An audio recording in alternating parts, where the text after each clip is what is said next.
Buti na lang I was rejected 10 years ago. My rejection was actually a redirection. Buti na lang.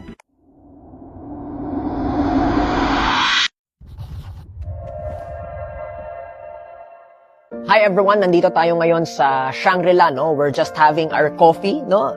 Celebration, mini celebration, because a while ago, nabigyan tayo ng guesting sa ABS-CBN News, DZMM Teleradyo. It was nostalgic for me because the last time that I stepped foot in the floor of ABS-CBN was 10 years ago. Kung hindi nyo nalalaman, no? ABS-CBN News was my OJT. Diyan ako nag-on-the-job training. And I will keep you in a little secret. Muntikan akong bumagsak dyan. Napakiusapan ko lang talaga. Humiling lang talaga ako na sabi ko, di ko napapangalanan kung sino siya. Retired na daw siya, tinanong ko kanina. Sir, para hindi nyo na ako makita next term, ipasa nyo na ako kahit pasang awa.